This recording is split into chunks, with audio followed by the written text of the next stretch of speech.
ओम श्री हनुमते नमः। आप सभी का आपके अपनी चैनल आध्यात्मिक सागर में बहुत बहुत स्वागत है। आज मंगलवार को सुनिए हनुमान जी की कथा। एक नगर में एक वृद्धा रहती थी।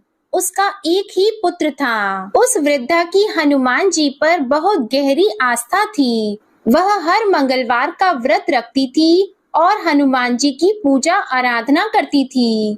एक बार हनुमान जी ने अपनी भक्तिनी उस वृद्ध महिला की श्रद्धा का परीक्षण करने का विचार किया। हनुमान जी साधु का वेश धारण कर वृद्धा के घर गए और पुकारने लगे कि है कोई हनुमान भक्त जो हमारी इच्छा पूर्ण करे। तब आवाज उस वृद्धा के कान में पड़ी। पुकार सुनकर वृद्धा जल्दी से बाहर आई और साधु को प्रणाम कर बोली, आज्ञा महाराज। हनुमान वेशधारी साधु बोले, मैं भूखा हूँ, भोजन करूंगा, तुम थोड़ी सी जमीन लीप दो। वृद्धा दुविधा में पड़ गई। अंततः हाथ जोड़कर बोली, महाराज, लीपने और मिट्टी खोदने के अतिरिक्त आप कोई दूसरी आज्ञा दें, मैं अवश्य पूर्ण करूंगी। साधु ने 3 बार प्रतिज्ञा कराने के बाद कहा, तू अपने बेटे को बुला, मैं उसकी पीठ पर आग जलाकर भोजन बनाऊंगा। यह सुनकर वृद्धा घबरा गई, परंतु वह प्रतिज्ञाबद्ध थी। उसने अपने पुत्र को बुलाकर साधु को सौंप दिया। साधु वेशधारी हनुमान जी ने वृद्धा के हाथों से ही उसके पुत्र को पेट के बल लेटाया और उसकी पीठ पर आग लगवा दी। आग जलाकर दुखी मन से वृद्धा अपने घर में चली गई। इधर भोजन बनाकर साधु ने वृद्धा को बुलाकर कहा कि उनका भोजन बन गया है, तुम अपने पुत्र को पुकारो ताकि वह भी आकर भोग लगा ले। इस पर वृद्धा बोली, उसका नाम लेकर मुझे और कष्ट न दें। लेकिन जब साधु महाराज नहीं माने तो वृद्धा ने अपने पुत्र को आवाज लगाई। वह अपनी माँ के पास आ गया और अपने पुत्र को जीवित देखकर वृद्धा को बहुत आश्चर्य हुआ। वह साधु के चरणों में गिर पड़ी। तब हनुमान जी अपने वास्तविक रूप में प्रकट हुए और वृद्धा को भक्ति का आशीर्वाद दिया। तो प्रेम से बोले, शंकर भगवान की जय हो, बजरंग बली की जय हो। आइए सुनते हैं मंगलवार व्रत की पौराणिक कथा। एक बार नैमिषारण्य तीर्थ में 80,000 मुनि एकत्र होकर पुराणों के ज्ञाता श्री सूत जी से पूछने लगे, हे महामुनि, आपने हमें अनेक पुराणों की कथा सुनाई है। अब कृपा करके हमें ऐसा व्रत और कथा बताएं जिसके करने से संतान की प्राप्ति हो तथा मनुष्यों को रोग, शोक, अग्नि, सर्व दुख आदि का भय दूर हो, क्योंकि कलयुग में सभी जीवों की आयु बहुत कम है। फिर इस पर उन्हें रोग, चिंता के कष्ट लगे रहेंगे तो फिर वह श्री हरि चरणों में अपना ध्यान कैसे लगा सकेंगे। श्री सूत जी बोले, हे मुनियों, आपने लोक कल्याण के लिए बहुत ही उत्तम बात पूछी है। एक बार युधिष्ठिर ने भगवान श्री कृष्ण से लोक कल्याण के लिए यही प्रश्न किया था। भगवान श्री कृष्ण और युधिष्ठिर का संवाद तुम्हारे सामने कहता हूँ, ध्यान पूर्वक सुनो। एक समय पांडवों की सभा में श्री कृष्ण जी बैठे हुए थे। तब युधिष्ठिर ने भगवान श्री कृष्ण से प्रश्न किया, हे प्रभु, नंद नंद, गोविंद, आपने मेरे लिए अनेकों कथाएं सुनाई हैं। आज आप कृपा करके ऐसा व्रत या कथा सुनाएं जिसके करने से मनुष्य को रोग, चिंता का भय समाप्त हो और उसको पुत्र की प्राप्ति हो। हे प्रभु, बिना पुत्र जीवन व्यर्थ है। पुत्र के बिना मनुष्य नरकगामी होता है। पुत्र के बिना मनुष्य पितृ ऋण से छुटकारा नहीं पा सकता और न ही उसका पुन्नग नामक नरक से उद्धार हो सकता है। अतः पुत्रदायक व्रत बताएं। श्री कृष्ण भगवान बोले, हे राजन, मैं एक प्राचीन इतिहास सुनाता हूँ, आप उसे ध्यान पूर्वक सुनो। कुंडलपुर नामक एक नगर था। उसमें नंदा नामक एक ब्राह्मण रहता था। भगवान की कृपा से उसके पास सब कुछ था, फिर भी वह दुखी था। इसका कारण यह था कि ब्राह्मण की स्त्री सुनंदा की कोई संतान नहीं थी। सुनंदा पतिव्रता थी, भक्ति पूर्वक श्री हनुमान जी की आराधना करती थी। मंगलवार के दिन व्रत करके अंत में भोजन बनाकर हनुमान जी की आराधना करती थी। मंगलवार के दिन व्रत करके अंत में भोजन बनाकर हनुमान जी को भोग लगाने के बाद स्वयं भोजन करती थी। एक बार मंगलवार के दिन ब्राह्मणी गृह कार्य की अधिकता के कारण हनुमान जी को भोग नहीं लगा सकी, तो इस पर उसे बहुत ही दुख हुआ। उसने कुछ भी नहीं खाया और अपने मन में प्रण किया कि अब तो अगले मंगलवार को ही हनुमान जी को भोग लगाकर अन्न और जल ग्रहण करूंगी। ब्राह्मणी सुनंदा प्रतिदिन भोजन बनाती, श्रद्धा पूर्वक पति को खिलाती, परंतु स्वयं भोजन नहीं करती और मन ही मन श्री हनुमान जी की आराधना करती थी। इसी प्रकार 6 दिन गुजर गए और ब्राह्मणी सुनंदा अपने निश्चय के अनुसार भूखी प्यासी निराहार रही। अगले मंगलवार को ब्राह्मणी सुनंदा प्रातः काल ही बेहोश होकर गिर पड़ी। ब्राह्मणी सुनंदा की इस असीम भक्ति के प्रभाव से श्री हनुमान जी बहुत प्रसन्न हुए और प्रकट होकर बोले, सुनंदा, मैं तेरी भक्ति से बहुत प्रसन्न हूँ, तो उठ और वर मांग।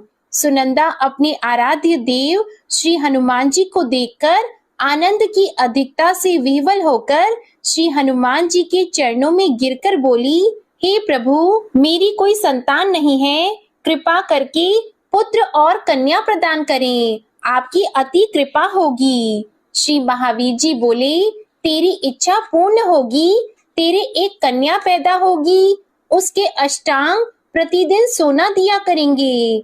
इस प्रकार कहकर श्री महावीर जी अंतर्ध्यान हो गए। ब्राह्मणी सुनंदा बहुत हर्षित हुई और समाचार अपने पति से कहा। ब्राह्मण देव कन्या का वरदान सुनकर कुछ दुखी हुए, परंतु सोना मिलने की बात सुनी तो बहुत प्रसन्न हुए। उन्होंने विचार किया कि ऐसी कन्या के साथ मेरी निर्धनता भी समाप्त हो जाएगी। श्री हनुमान जी की कृपा से वह ब्राह्मणी गर्भवती हुई और 10वें महीने में उसे बहुत ही सुंदर पुत्री प्राप्त हुई। यह बच्ची अपने पिता के घर में ठीक उसी तरह से बढ़ने लगी जिस प्रकार शुक्ल पक्ष का चंद्रमा बढ़ता है। 10वें दिन ब्राह्मण ने उस बालिका का नामकरण संस्कार कराया।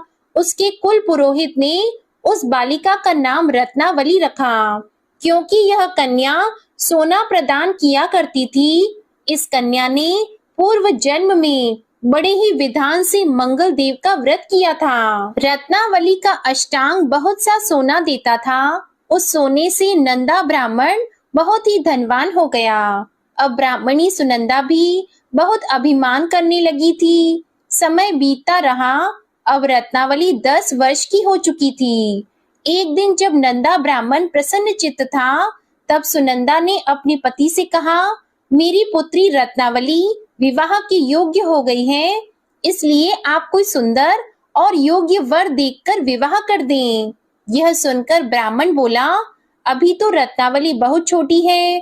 तब ब्राह्मणी बोली, शास्त्रों की आज्ञा है कि कन्या 8वें वर्ष में गौरी, 9 वर्ष रोहिणी, 10वें वर्ष में कन्या, इसके पश्चात रजस्वला हो जाती है। गौरी के दान से पाताल लोक की प्राप्ति होती है, रोहिणी के दान से बैकुंठ लोक की प्राप्ति होती है, कन्या के दान से इंद्र लोक में सुखों की प्राप्ति होती है।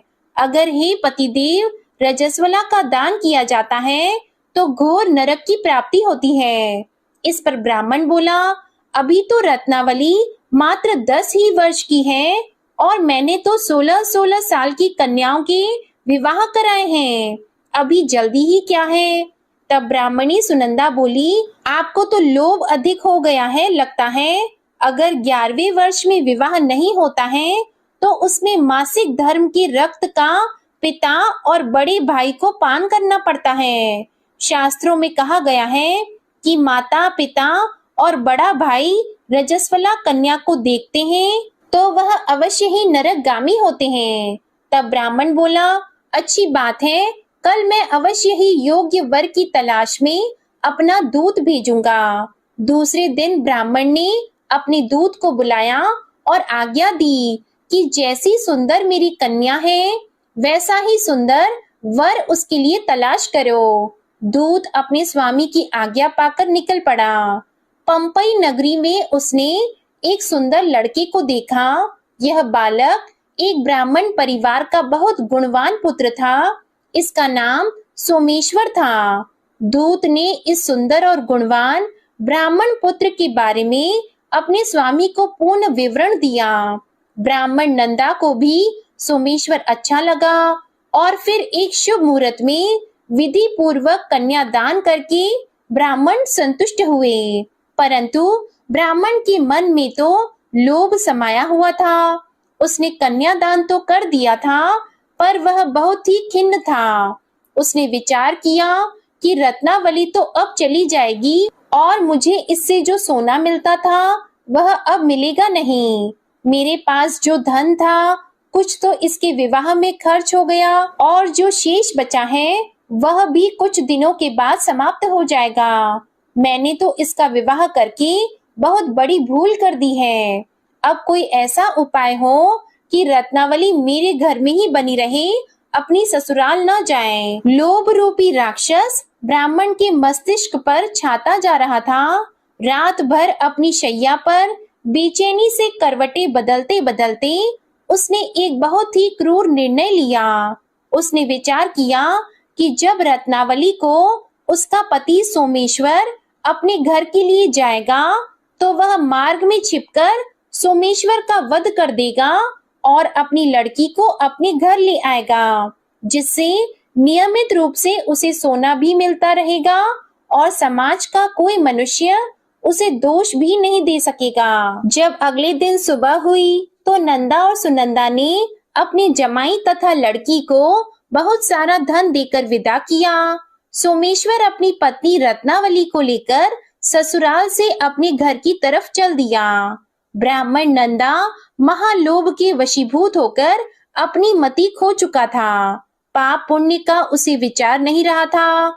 अपने भयानक और क्रूर निर्णय को कार्य रूप देने के लिए उसने अपने दूत को मार्ग में अपनी जमाई का वध कराने के लिए भेज दिया था, ताकि रत्नावली से प्राप्त होने वाला सोना उसे हमेशा मिलता रहे और वो कभी निर्धन न हो। ब्राह्मण के दूत ने अपने स्वामी की आज्ञा का पालन करते हुए उसके जमाई सोमेश्वर का मार्ग में ही वध कर दिया।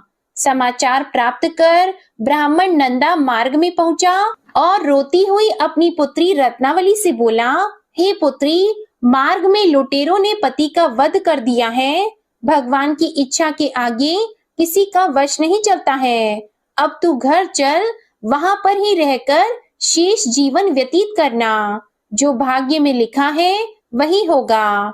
अपने पति की अकाल मृत्यु से रत्नावली बहुत दुखी हुई। करुण क्रंदन और रुदन करती हुई अपने पिता से बोली, हे पिताजी, इस संसार में जिस स्त्री का पति नहीं है उसका जीना व्यर्थ है। मैं अपने पति के साथ ही अपने शरीर को जला दूंगी और सती होकर अपने इस जन्म को, माता पिता के नाम को तथा सास ससुर के यश को सार्थक करूंगी। ब्राह्मण नंदा अपनी पुत्री रत्नावली के वचनों को सुनकर बहुत दुखी हुआ। विचार करने लगा कि मैंने व्यर्थ ही जमाई वध का पाप अपने सिर लिया है। रत्नावली तो उसके पीछे अपने प्राण तक देने को तैयार है। मेरा तो दोनों तरफ से मरण हो गया। धन तो अब मिलेगा नहीं। जमाई वध के पाप के फलस्वरूप यम यातना भुगतनी पड़ेगी। यह सोचकर वह बहुत ही दुखी हुआ। सोमेश्वर की चिता बनाई गई। रत्नावली सती होने की इच्छा से अपने पति का सिर अपनी गोद में रखकर चिता में बैठ गई। जैसे ही सोमेश्वर की चिता को अग्नि लगाई गई, वैसे ही प्रसन्न होकर मंगल देव वहां प्रकट हुए और बोले, हे रत्नावली, मैं तेरी पति भक्ति से बहुत प्रसन्न हूँ, तू वर मांग। तब रत्नावली ने अपने पति का जीवन दान मांगा। मंगल देव बोले, रत्नावली, तेरा पति अजर अमर है, यह महाविद्वान भी होगा और इसके अलावा तेरी जो इच्छा हो वह वर मांग। तब रत्नावली बोली, हे ग्रहों के स्वामी, यदि आप मुझ पर प्रसन्न हैं तो मुझे यह वरदान दीजिए कि जो भी मनुष्य मंगलवार के दिन प्रातः काल लाल पुष्प, लाल चंदन से पूजा करके आपका स्मरण करेगा, उसको रोग व्याधि नहीं होगी, स्वजनों से कभी वियोग नहीं होगा, सर्प, अग्नि तथा शत्रुओं का भय नहीं रहेगा, और जो स्त्री मंगलवार का व्रत करेगी वह कभी विधवा नहीं होगी। मंगल देव ने तथास्तु कहकर अंतर ध्यान हो गए। सोमेश्वर मंगल देव की कृपा से जीवित हो उठा। रत्नावली अपने पति को पुनः प्राप्त कर बहुत प्रसन्न हुई और मंगल देव का व्रत प्रत्येक मंगलवार को करके व्रतराज और मंगल देव की कृपा से इस लोक में सुख ऐश्वर्य को भोगते हुए अंत में अपने पति के साथ स्वर्ग लोक को गई। प्रेम से बोलिए जय श्री हनुमान। आइए अब सुनते हैं श्री राम नाम की महिमा। लंकापति रावण के वध के बाद जब अयोध्यापति प्रभु श्री राम की कीर्ति दूर दूर तक फैल रही थी और वह मर्यादा पुरुषोत्तम कहलाने लगे थे, तब एक दिन महादेव शिव की इच्छा भी मर्यादा पुरुषोत्तम श्री राम से मिलने की हुई। पार्वती जी को संग लेकर महादेव जी कैलाश पर्वत से उतरकर अयोध्या नगरी के रास्ते पर चल पड़े। भगवान शिव और माँ पार्वती को अयोध्या आया देखकर राम जी बहुत खुश हुए। माता जानकी ने उनका उचित आदर सत्कार किया और स्वयं भोजन बनाने के लिए रसोई में चली गई। इस बीच भगवान शिव ने श्री राम जी से पूछा, आपके सेवक हनुमान जी दिखाई नहीं दे रहे हैं। तब श्री राम बोले, वे बगीचे में हैं। शिव जी ने श्री राम जी से बगीचे में जाने की अनुमति मांगी और पार्वती जी का हाथ थामकर बगीचे में आ गए। बगीचे की खूबसूरती देखकर उनका मन मोहित हो गया। आम के एक घने वृक्ष के नीचे हनुमान जी दीन दुनिया से बेखबर गहरी नींद में सोए हुए थे और एक लय में खर्राटों से राम नाम की ध्वनि उठ रही थी। चकित होकर शिवजी और माता पार्वती एक दूसरे की ओर देखने लगे। माता पार्वती मुस्कुरा उठी और वृक्ष की डालियों की ओर इशारा किया।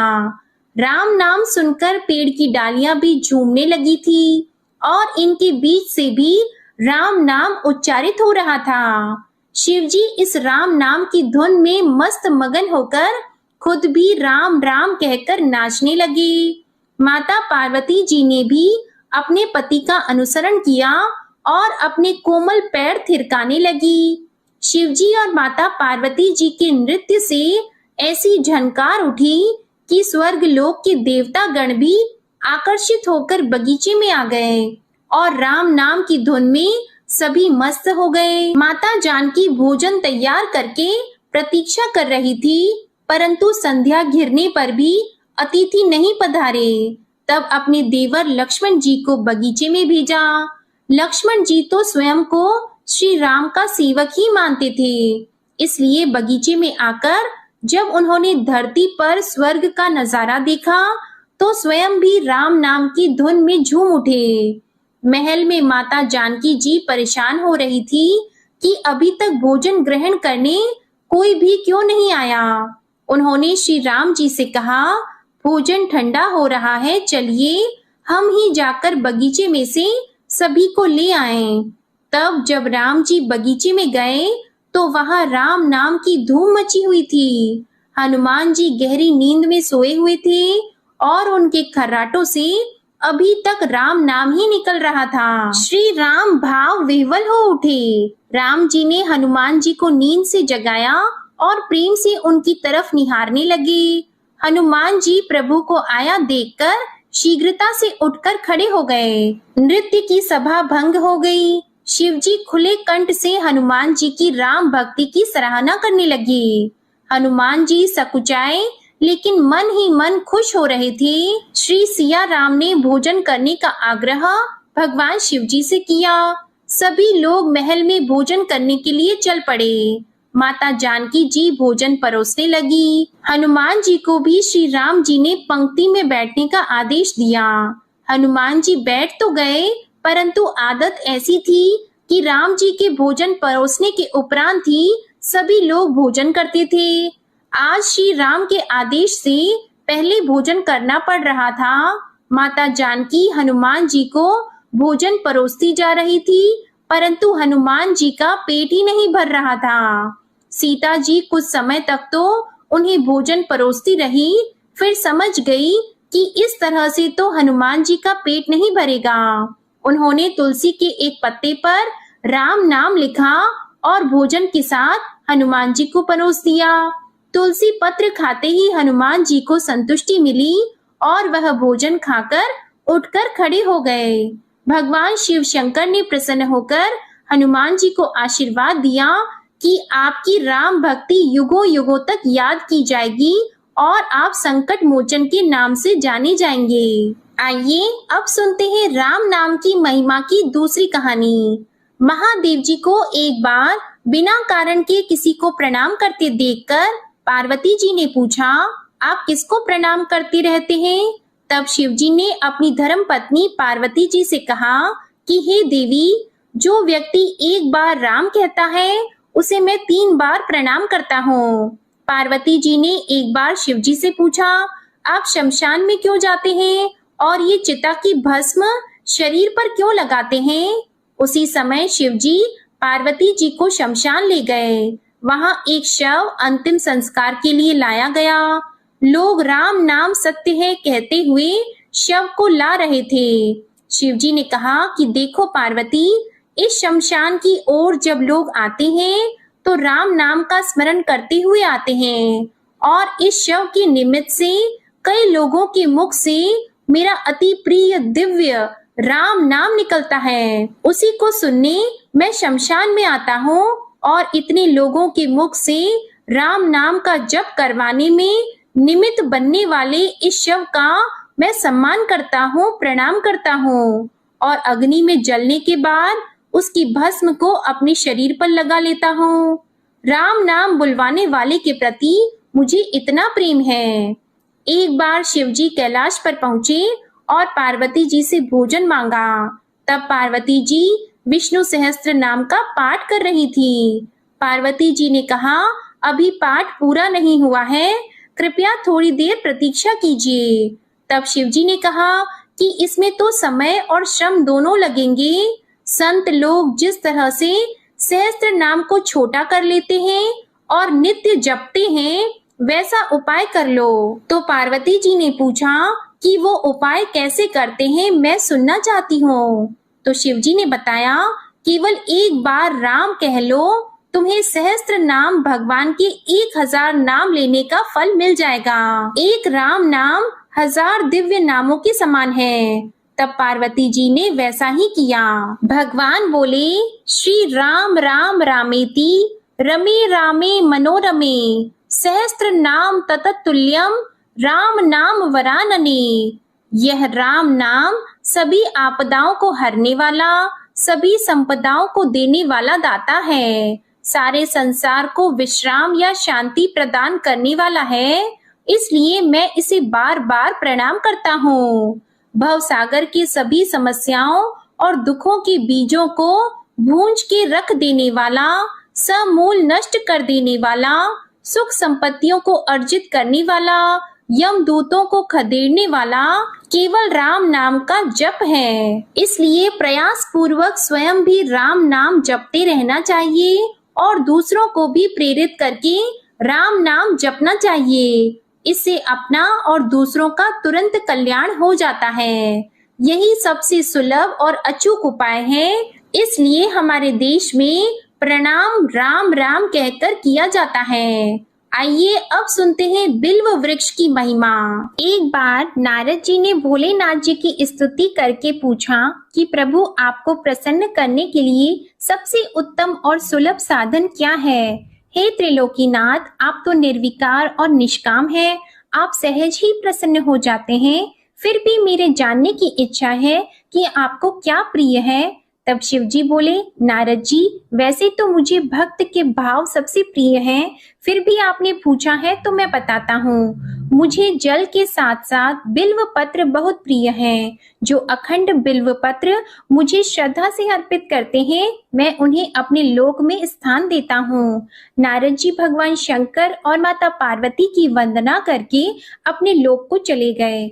उनके जाने के पश्चात पार्वती जी ने शिव जी से पूछा कि हे प्रभु, मेरी ये जानने की बड़ी तीव्र इच्छा हो रही है कि आपको बेल पत्र इतने प्रिय क्यों हैं? कृपा करके मेरी जिज्ञासा को शांत कीजिए। तब शिव जी बोले, हे शिवे, बिल्व के पत्ते मेरी जटा के समान है। उसका त्रिपत्र यानी 3 पत्ते ऋग्वेद, यजुर्वेद और सामवेद हैं। शाखाएं समस्त शास्त्र का स्वरूप है। बिल्व वृक्ष को आप पृथ्वी का कल्प वृक्ष समझें, जो ब्रह्मा, विष्णु और शिव स्वरूप है। हे पार्वती, स्वयं महालक्ष्मी जी ने शैल पर्वत पर बिल्व वृक्ष रूप में जन्म लिया था। इस कारण भी बेल का वृक्ष मेरे लिए अति प्रिय है। महालक्ष्मी जी ने बिल्व का रूप धरा, ये सुनकर पार्वती जी कौतूहल में पड़ गईं और पार्वती जी कौतूहल से उपजी जिज्ञासा को रोक न पाईं। उन्होंने पूछा, देवी लक्ष्मी ने आखिर बिल्व वृक्ष का रूप क्यों लिया? आप ये कथा विस्तार से कहें। तब भोलेनाथ ने देवी पार्वती जी को कथा सुनाना आरंभ किया। हे देवी, सतयुग में ज्योति रूप में मेरे अंश का रामेश्वर लिंग था। ब्रह्मा आदि देवों ने उसका विधिवत पूजन अर्चन किया था। इसका परिणाम ये हुआ कि मेरे अनुग्रह से वाणी देवी सबकी प्रिय हो गई। वे भगवान विष्णु को सतत प्रिय हो गई। मेरे प्रभाव से भगवान केशव के मन में वाग देवी के लिए जितनी प्रीति उत्पन्न हुई, वह स्वयं लक्ष्मी जी को नहीं भाई। लक्ष्मी देवी का श्री हरि के प्रति मन में कुछ दुराव पैदा हो गया। वह चिंतित और रुष्ट होकर चुपचाप परम उत्तम श्री शैल पर्वत पर चली गईं। वहां उन्होंने तप करने का निश्चय किया और उत्तम स्थान का चयन करने लगी। महालक्ष्मी ने उत्तम स्थान का निश्चय करके मेरे लिंग विग्रह की उग्र तपस्या प्रारंभ की। उनकी तपस्या कठोरतम होती जा रही थी। हे परमेश्वरी, कुछ समय के बाद महालक्ष्मी जी ने मेरे लिंग विग्रह से थोड़ा ऊर्ध्व में एक वृक्ष का रूप धारण कर लिया। अपने पत्तों और पुष्प द्वारा निरंतर मेरा पूजन करने लगी। इस तरह महालक्ष्मी जी ने लाखों वर्षों तक घोर आराधना की। अंततः उन्हें मेरा अनुग्रह प्राप्त हुआ। मैं वहां प्रकट हुआ और देवी से इस घोर तप की आकांक्षा पूछकर वर देने को तैयार हुआ। महालक्ष्मी जी ने मांगा कि श्री हरि के हृदय में मेरे भाव से वाग देवी के लिए जो स्नेह हुआ है वह समाप्त हो जाए। तब शिव जी बोले, मैंने महालक्ष्मी जी को समझाया, श्री हरि के हृदय में आपके अतिरिक्त किसी और के लिए कोई प्रेम नहीं है। वाग देवी के प्रति उनका प्रेम नहीं अपितु श्रद्धा है। यह सुनकर लक्ष्मी जी प्रसन्न हो गईं और पुनः श्री विष्णु के हृदय में स्थित होकर निरंतर उनके साथ विहार करने लगी। हे पार्वती, महालक्ष्मी के हृदय का एक बड़ा विकार इस प्रकार दूर हो गया। इस कारण हरिप्रिया उसी वृक्ष रूप में सर्वदा अतिशय भक्ति से भरकर यत्न पूर्वक मेरी पूजा करने लगी। हे पार्वती, इसी कारण विश्व का वृक्ष, उसके पत्ते, फल, फूल आदि मुझे बहुत प्रिय हैं। मैं निर्जन स्थान में बिल्व वृक्ष का आश्रय लेकर रहता हूँ। बेल वृक्ष को सदा सर्व तीर्थ में एवं सर्व देवमय मानना चाहिए। बिल्व पत्र, बिल्व फूल, बिल्व वृक्ष अथवा बिल्व काष्ठ के चंदन से जो मेरा पूजन करता है वह भक्त मेरा अति प्रिय है। बिल्व वृक्ष को शिव के समान ही समझो। वह मेरा शरीर है जो बिल्व पर चंदन से मेरा नाम अंकित करके मुझे अर्पण करता है। मैं उसे सभी पापों से मुक्त करके अपने लोक में स्थान देता हूँ। हे देवी, उस व्यक्ति को स्वयं लक्ष्मी जी भी नमस्कार करती हैं जो मेरा पूजन करते हैं। जो बिल्व मूल में प्राण छोड़ता है उसको रुद्र देह प्राप्त होता है और ऐसे मनुष्य पर सदैव ही माता लक्ष्मी की कृपा रहती है और साथ ही साथ भगवान नारायण की कृपा भी उन पर सदैव बनी रहती है। प्रेम से बोलिए भगवान शिव और माता पार्वती की जय। आइए अब सुनते हैं मंगलवार को सुनी जाने वाली मंगला गौरी माता की पौराणिक कथा। कुरु देश में श्रुत कीर्ति नामक एक विद्वान, कीर्तिशाली, शत्रुओं का नाश करने वाला, 64 कलाओं का ज्ञाता, तथा धनुर्विद्या में कुशल राजा हुआ था। पुत्र के अलावा अन्य सभी शुभ चीजें उस राजा के पास थी, इसलिए वह राजा संतान के विषय में अत्यंत चिंतित हुआ और जब ध्यान पूर्वक देवी की आराधना करने लगा, तब उसकी कठोर तपस्या से देवी प्रसन्न हो गई और उससे यह वचन बोली कि हे सुव्रत, वर मांगो। तब श्रुतकीर्ति बोला, हे देवी, यदि आप मुझ पर प्रसन्न हो तो मुझे सुंदर पुत्र दीजिए। हे देवी, आपकी कृपा से अन्य किसी भी वस्तु का अभाव नहीं है। तब उसका यह वचन सुनकर पवित्र मुस्कान वाली देवी ने कहा, राजन, तुमने अत्यंत दुर्लभ वर मांगा है, फिर भी कृपावश मैं तुम्हें अवश्य दूंगी। किंतु हे राजन, सुनिए, यदि परम गुण पुत्र चाहते हो तो वह केवल 16 वर्ष तक जीवित रहेगा, और यदि रूप तथा विद्या से पुत्र चाहते हो तो दीर्घ जीवी होगा। देवी का यह वचन सुनकर राजा चिंतित हो उठा और पुनः अपनी पत्नी से परामर्श करके उसने गुणवान तथा सभी शुभ लक्षणों से संपन्न 16 वर्ष की आयु वाला पुत्र मांगा। तब देवी ने भक्ति संपन्न राजा से कहा, हे नृपनंदन, मेरे मंदिर के द्वार पर आम का वृक्ष है, उसका एक फल लाकर मेरी आज्ञा से अपनी पत्नी को उसे भक्षण हेतु प्रदान करो, जिससे वह शीघ्र ही गर्भ धारण करेगी, इसमें संदेह नहीं है। प्रसन्न होकर राजा ने वैसा ही किया और उसकी पत्नी ने गर्भ धारण कर लिया। 10वें महीने में उसने देवतुल्य सुंदर पुत्र को जन्म दिया। तब हर्ष तथा शोक से युक्त राजा ने बालक का जात कर्म आदि संस्कार किया और शिव का स्मरण करते हुए उसका नाम चिरायु रखा। इसके बाद पुत्र के 16 वर्ष के होने पर पत्नी सहित राजा चिंता में पड़ गए और वे विचार करने लगी कि यह पुत्र बड़े कष्ट से प्राप्त हुआ है और मैं इसकी दुखद मृत्यु अपने ही सामने कैसे देख सकूंगा। ऐसा विचार करके राजा ने पुत्र को उसके मामा के साथ काशी भेज दिया। प्रस्थान के समय राजा की पत्नी ने अपने भाई से कहा कि आप मेरे पुत्र को काशी ले जाइए। मैंने भगवान मृत्युंजय से पूर्व में पुत्र के लिए प्रार्थना की थी और कहा था कि हे विश्वेश, आप जगतपति की यात्रा के लिए मैं उस पुत्र को अवश्य भेजूंगी। अतः आप मेरे पुत्र को आज ही ले जाइए और सावधानी पूर्वक इसकी रक्षा कीजिएगा। अपनी बहन की यह बात सुनकर भांजे के साथ वह चल पड़ा। कई दिनों तक चलते चलते वह आनंद नामक नगर में पहुंचा। वहां सभी प्रकार की समृद्धियों से संपन्न वीरसेन नाम वाला राजा रहता था। उस राजा की एक सर्व लक्षण संपन्न युवावस्था प्राप्त मनोहर और रूप लावण्यमयी मंगला गौरी नामक कन्या थी। उत्तम सौंदर्य अभिवृद्धि को प्राप्त वह कन्या किसी समय सखियों के साथ नगर के उपवन में क्रीड़ा करने के लिए गई हुई थी। उसी समय वह चिरायु तथा उसका मामा वे दोनों भी वहां पहुंच गए और उन कन्याओं को देखने की लालसा से वहीं विश्राम करने लगे। इसी बीच विनोद पूर्वक क्रीड़ा करती हुई उन कन्याओं में से किसी एक ने कुपित होकर राजकुमारी को राणा यह कुवचन कह दिया। तब उस अशुभ वचन को सुनकर राजकुमारी ने कहा कि तुम अनुचित बातें क्यों बोल रही हो? मेरे कुल में तो इस प्रकार की कोई नहीं है।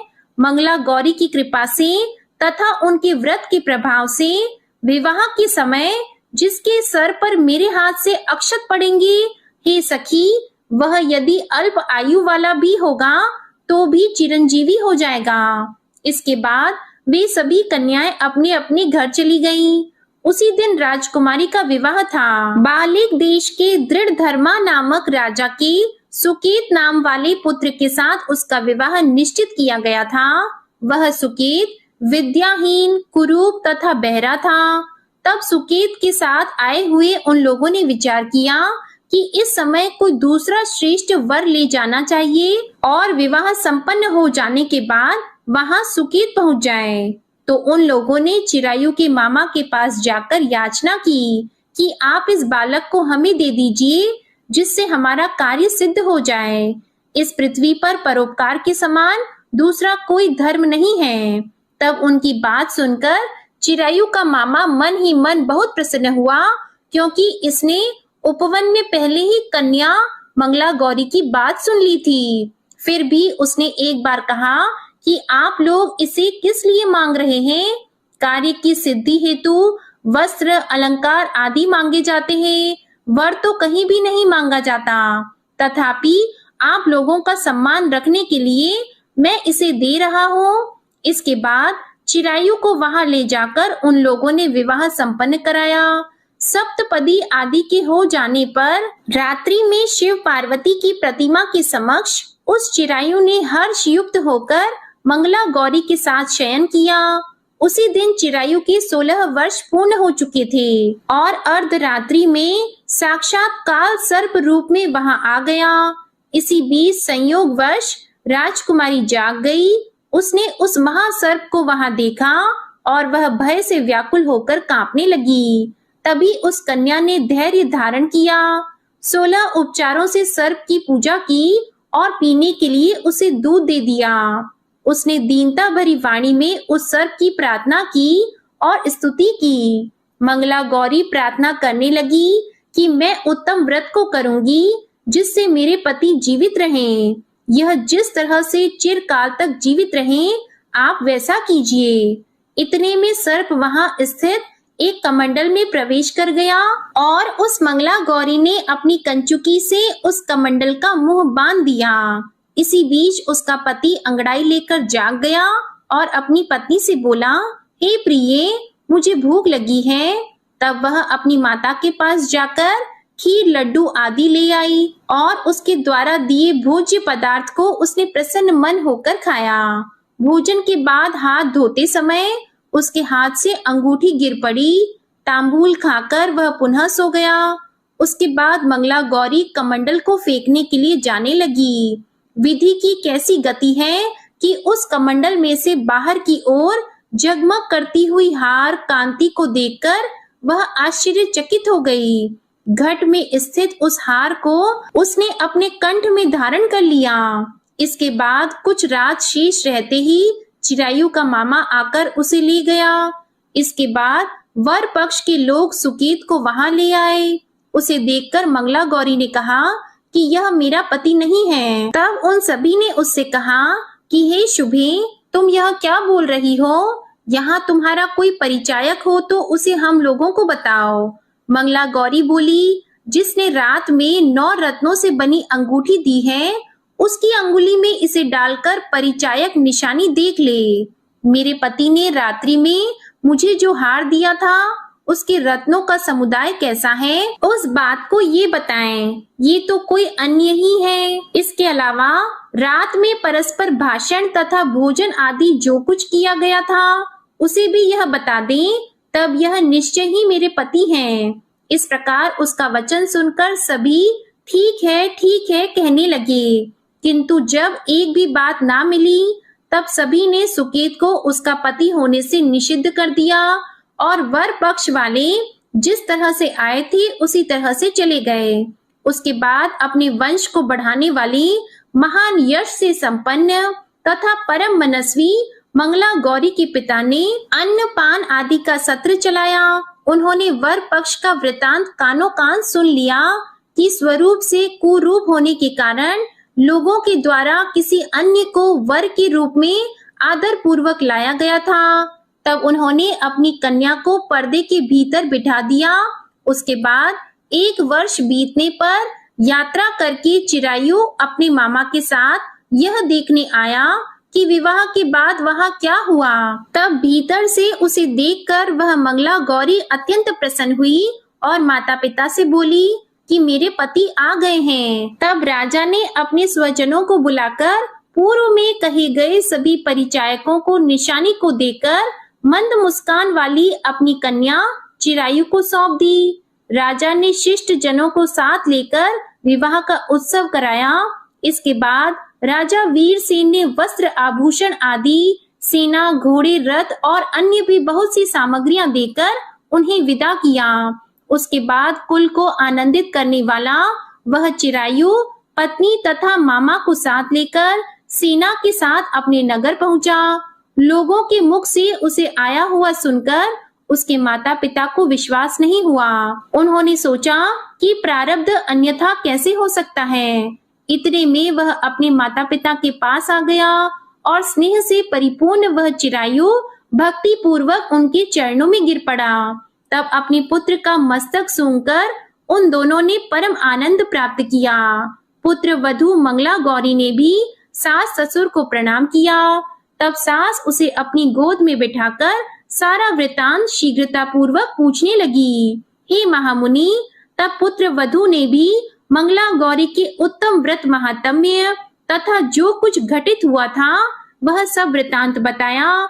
जो कोई भी इसका श्रवण करता है या जो इसे कहता है उसके सभी मनोरथ पूर्ण हो जाते हैं, इसमें संदेह नहीं है। प्रेम से बोलिए मंगला गौरी माता की जय हो। आपको ये मंगलवार व्रत कथा अच्छी लगी हो तो वीडियो को लाइक करिएगा, शेयर करिएगा और चैनल को भी सब्सक्राइब करिएगा। इसी के साथ आज आप हमारे चैनल पर आषाढ़ मास महात्म्य की कथा भी जरूर सुनिएगा। प्रेम से बोलिए जय श्री राम, जय हनुमान।